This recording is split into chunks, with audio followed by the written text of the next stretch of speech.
Bueno, mis amados, ¿qué pasaje habíamos leído? Primera de Corintios, ¿qué? 11. Eso fue para la cena. Primera de Corintios, capítulo 15, versículo 12 al 26.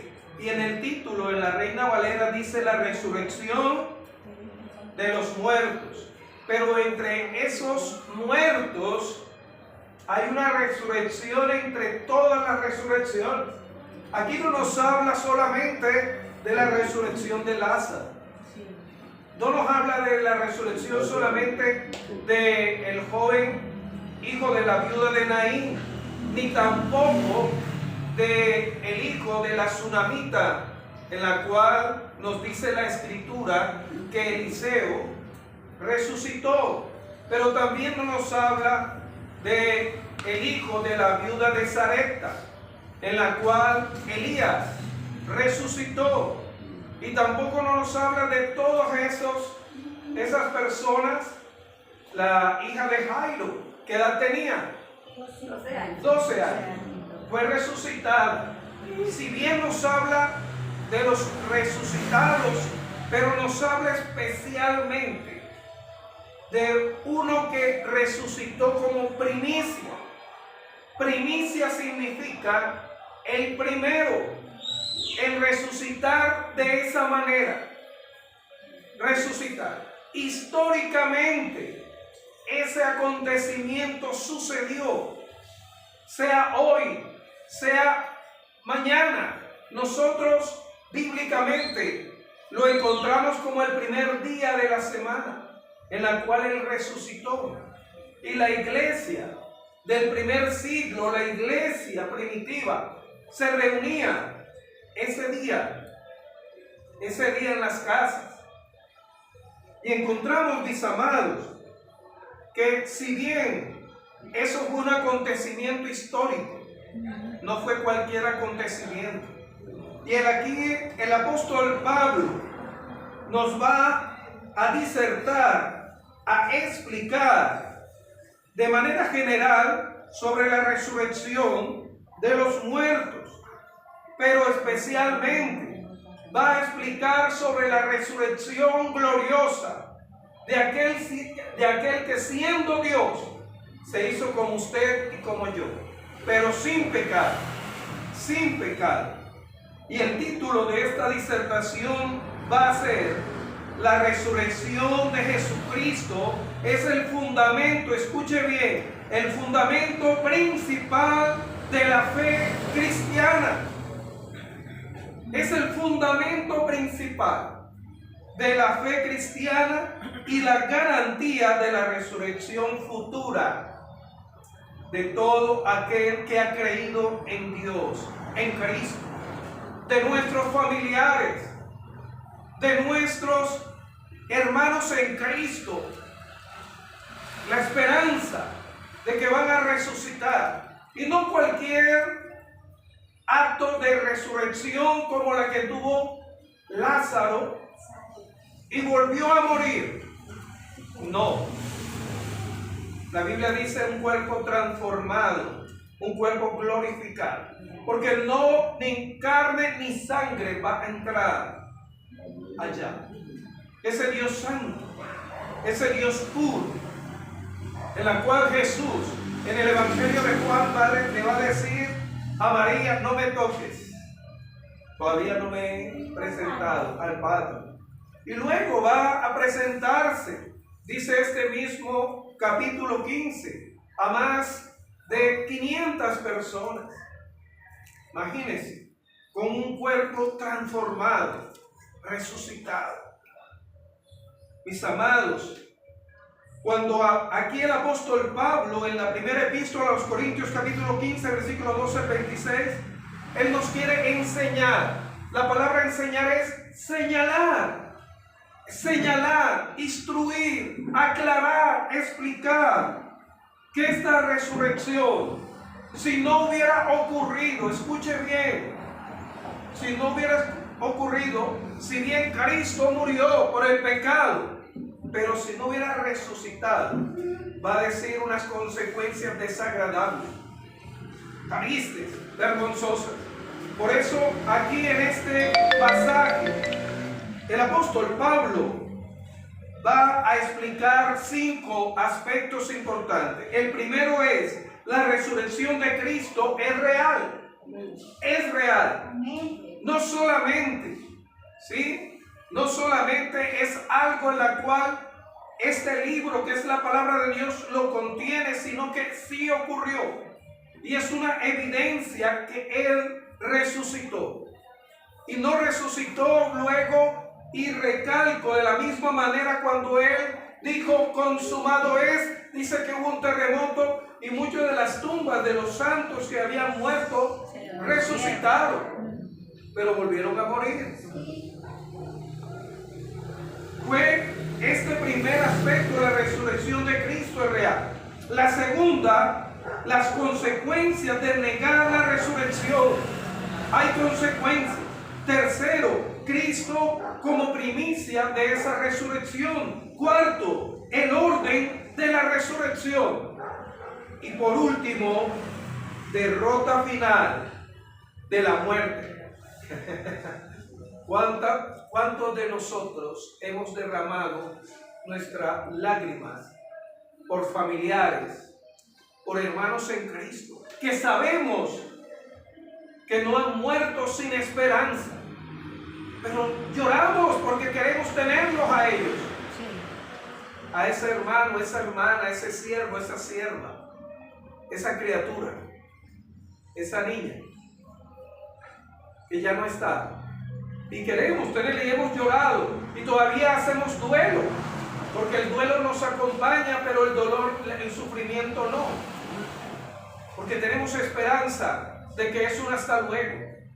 Pero déjame decirte que este último punto, esa muerte, esa intrusa va a ser destruida. Esa intrusa que le quitó la vida a una recién nacida, a un recién nacido, a un adolescente que decía, no, apenas estaban en la flor de la vida, a ese anciano que muere tranquilamente luego de dedicar su vida para dejar una estabilidad a su descendencia, o ese que muere trágicamente en un accidente, etc. Amados, estos aspectos son aclaratorios, pero a la vez es una defensa de ese fundamento principal de nuestra fe, que Jesús resucitó. Amén. Amén. Y no lo estamos resucitando todos los días, como por tradición lo hace la Iglesia Católica. No, somos evidencia de que Cristo venció la muerte. Pero una cosa es vencer y otra cosa es que la va a derrotar para siempre, va a ser destruida. Ahora, en el primer aspecto, en 1 Corintios capítulo 15, versículo 12 al 13, nos dice lo siguiente, que esa resurrección es real. ¿Por qué es real? Nos dice primeramente que Pablo aclara que Cristo resucitó entre los muertos. ¿Qué quiere decir eso?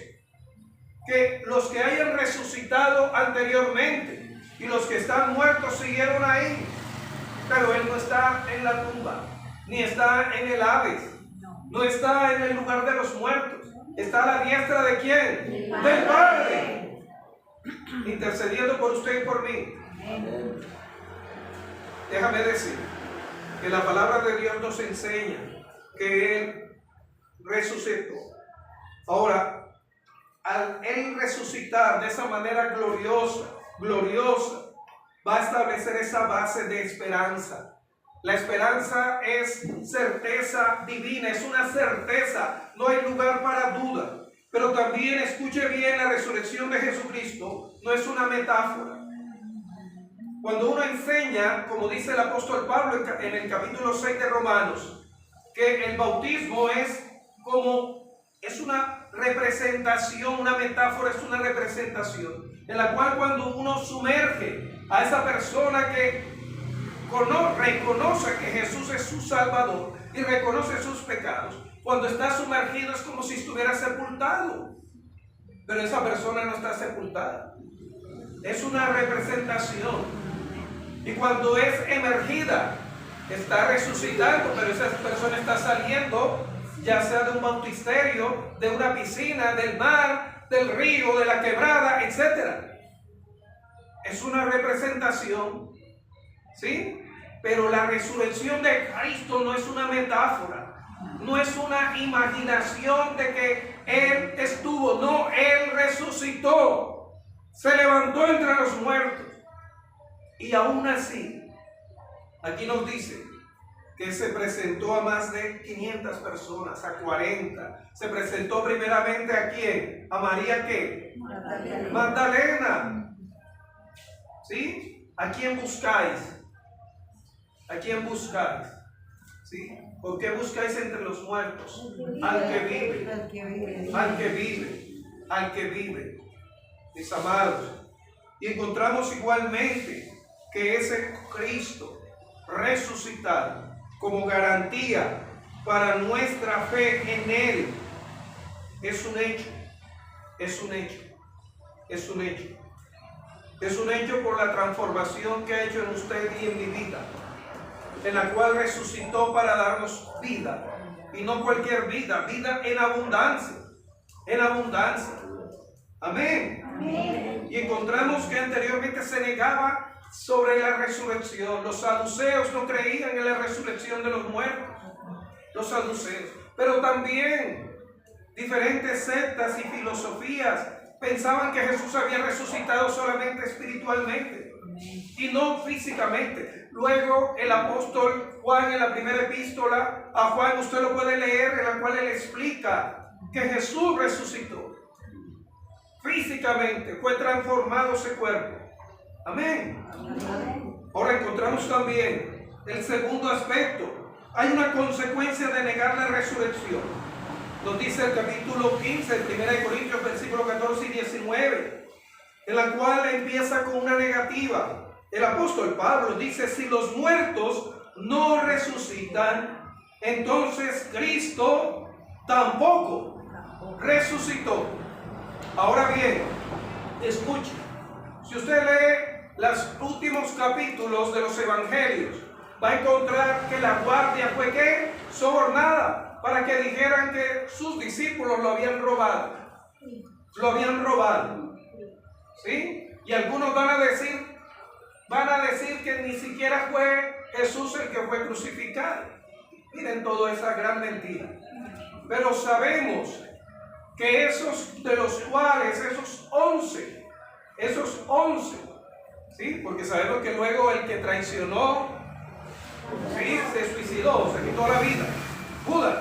Pero esos 11 entregaron su vida no por una mentira, sino por un Cristo resucitado, un Cristo que realmente resucitó. Ningún ser humano que esté en su cabal juicio muere por una mentira, muere por una falsedad, por un engaño. Y ellos no murieron de manera digna, como algunos quieren escapar, muriendo dignamente a través de la eutanasia. No, murieron maltratados, torturados, crucificados, alanceados, golpeados. No murieron acostaditos ahí, no. Y no renegaron de que aquel que estuvo en la cruz y estuvo en la tumba resucitó. No se retractaron. Ahora, no se retractaron diciendo: ¿será que aguanto porque Blanca está aguantando? Estoy aquí aguantando la tortura porque Lucas está también aguantando la tortura de que se niega a ese Cristo, a ese Jesús que es un falso Mesías, un falso. O Mateo, no, voy a aguantar. Si aguanta Juan, si aguanta Andrés, no. Ellos se entregaron en martirio creyendo en aquel que murió primeramente por tu pecado y por el pecado de ellos y por mi pecado, y se levantó entre los muertos para darnos esa esperanza. Mire, el ser humano tiene un gran problema, y el gran problema no es que tenemos o tengamos hoy o mañana no tengamos con qué comer, sino el pecado. Y el Señor Jesús fue el único que dio la respuesta y la solución al pecado. Y no solamente al pecado, sino también a la muerte. No importa en qué condición te encuentres tú, de qué edad tenga o qué condición económica tenga. Él venció la muerte. Se levantó entre los muertos. Amén. Y encontramos, por tanto, si los muertos no resucitan, entonces Cristo tampoco resucita. Ahora sigue el apóstol Pablo, dice, la predicación nuestra es falsa. Es tan falsa como un billete de 7,000. Es tan falsa como un billete de 15,000. Es tan falsa como un billete de 3,000 o un billete de 6,000 o un billete de, en fin, de 300,000. Falso. Que puede estar bien elaborado un billete de 7,000, pero no vale. Está falso. No tiene ningún valor. Como dice el dicho del mundo, más falso es una moneda que otra. Así es. Así es, mis amados. Entonces, somos hallados falsos. ¿Sí? Vana es nuestra fe. La fe no tiene sentido y usted y yo todavía estamos en pecados. Todavía estamos en pecados. Luego, todos los creyentes seguimos en pecados y no hay salvación. Si Cristo no resucitó, serían los más dignos usted y yo de lástima. Ni siquiera de compasión, de lástima. De lástima. Dice ahí el apóstol Pablo, de lástima. Usted y yo, si Cristo no resucitó de entre los muertos. Pero hay una verdad. Y esa verdad es que Cristo es la primicia. El primero en resucitar en gloria. En resucitar para entrar a ese santuario no hecho por manos humanas. El mismo cielo. Para presentarse al Padre y decir, mira, ya yo pagué el precio. Justificados son ellos por mí. Esa obra salvífica en la cual el Señor completó. Nos dice este tercer aspecto, Cristo como primicia. Primera epístola a los Corintios capítulo 15, versículo 20 y 22. Cristo es el primero en resucitar de manera gloriosa. De manera gloriosa. Asegurando que aquellos que le pertenecen también resucitarán nuevamente. Nuevamente vivirán cuando Él regrese. Cuando Él regrese. La segunda epístola a los Tesalonicenses nos dice que cuando Él venga, ¿sí?, los muertos en Cristo resucitarán primero, y los que hemos quedado como estamos ahora, seremos transformados. Transformados, mis amados. No en un cuerpo corruptible, sino un cuerpo incorruptible. Y la palabra de Dios dice en el Evangelio de Juan que luego que Jesús resucitó, se presentó varias veces. Una de esas cuando ellos decidieron volver a pescar y no pudieron pescar nada. Y Jesús en la playa les tenía ya el pez y el alimento. Y dice ahí que Él se alimentó para mostrar que ningún espíritu come. No. Mostró que Él tenía ese cuerpo transformado, glorificado. Y vemos también cuando Él se presentó, cuando Tomás, aunque si usted dice eso, hasta que yo vea y compruebe, colocando mi mano en su costado y mi dedo donde fue traspasado sus manos. ¿Sí? Y dice la escritura que Jesús, cuando Él decía esto, Jesús entró y todo estaba cerrado. Entró un cuerpo en el cual puede pasar lo material, traspasar paredes. Paz sea a vosotros. Y dice Tomás, ven. Y dice que ni siquiera lo hizo. Enseguida dijo, Padre mío y Dios mío, reconociendo a Jesús resucitado. Amén. Mis amados, esto significa que su resurrección es la garantía y el modelo de los creyentes también. Usted y yo seremos resucitados. seremos resucitados. Amén. Sea hoy o mañana, los que han muerto en Cristo resucitarán. Qué hermoso, qué maravilloso, qué glorioso. El cuarto aspecto, el orden de la resurrección. Dice el versículo 23 del capítulo 15 de 1 Corintios. Primeramente, ¿quién? Cristo. Cristo es el modelo y Cristo es la garantía. Luego, los suyos. Mi madre, que partió con el Señor, mi abuelo, todos esos hombres, David, Jeremías, Isaías, todos sus familiares que han muerto en Cristo, resucitarán. Y finalmente, cuando Cristo entregue el reino al Padre, primeramente Jesús fue el que resucitó, como modelo, como garantía. Luego los que hemos creído en Él, seremos resucitados. Amén. Amén. Luego nos dice el quinto aspecto, la derrota final de la muerte. Cristo la venció.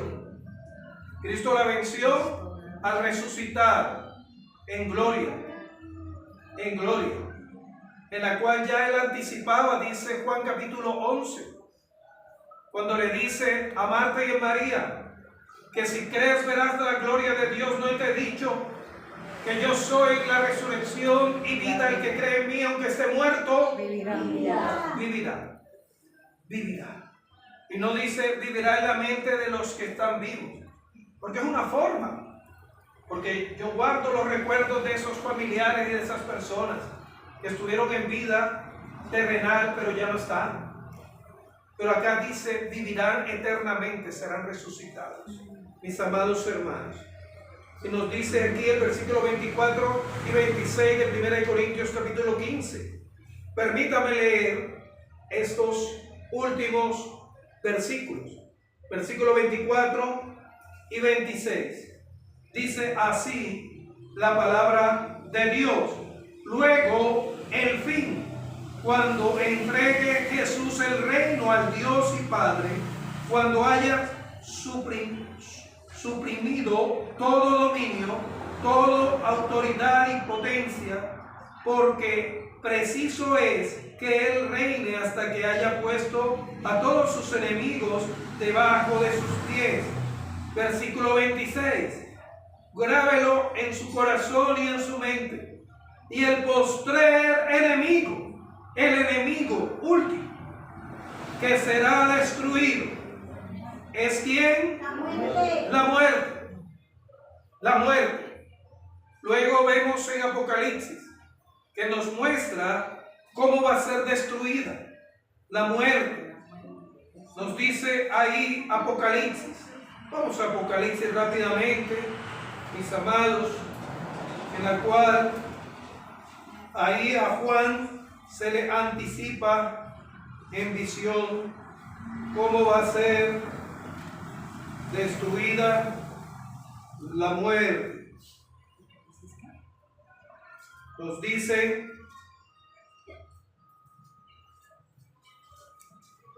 primeramente, nos habla el capítulo 20 de Apocalipsis de cómo el acusador va a ser destruido. Capítulo 20 de Apocalipsis, versículo 10 nos dice: y el diablo que los engañaba fue lanzado en el lago de fuego y azufre, donde estaba la bestia y el falso profeta, y serán atormentados día y noche por los siglos de los siglos.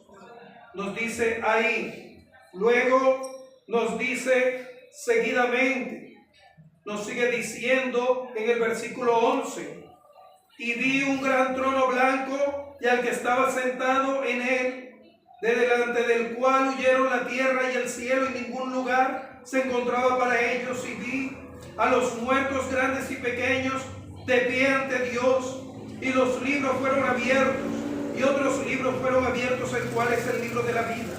Y fueron juzgados los muertos por las cosas que estaban escritas en los libros, según sus obras. Y el mar entregó los muertos que habían en él, y la muerte y el Hades entregaron los muertos que habían en ellos, y fueron juzgados cada uno según sus obras, y la muerte y el Hades fueron lanzados ¿a dónde? Al lago de fuego. De fuego. Esta es la muerte segunda, la muerte eterna, la muerte permanente para Satanás y para ese intruso que es la muerte. Y el que no se halló escrito en el libro de la vida fue lanzado igualmente al lago de fuego. Aquí hay una noticia maravillosa. Aquí no dice quiénes están escritos en el libro de la vida. Solamente usted lo sabe, mi amado. Si usted está escrito, si usted está escrita, solamente usted y Dios lo sabe. Y usted, mi amado amigo, usted también sabe si no está escrito. Y si no está escrito, acá tampoco dice quiénes van a ir al lago de fuego para estar ahí condenados eternamente. Eso quiere decir que usted no está obligado a ir a ese lago de fuego. No se deje engañar por Satanás. Dios quiere que su nombre esté escrito en el libro de la vida, como los que estamos acá, escritos en ese libro, escritos en un libro de la vida como el que registra a su hijo, a su hija cuando nace. Lo registra y no lo borra. Su nombre hoy, amado amigo, puede estar escrito. Confiesa tu pecado. Reconoce que solamente en Cristo hay salvación. Que a través de su muerte Él llevó el pecado y nos dio el perdón. Nos reconcilió y a través de la resurrección nos dio esa garantía de tener una nueva vida. Amén. Amén. Por eso, mis amados, hoy declaramos y predicamos que la resurrección fue real, pero hay unas consecuencias si negamos que Jesús resucitó. Pero también que aceptamos y reconocemos que Cristo en su orden es la primicia, el primero en resucitar en gloria.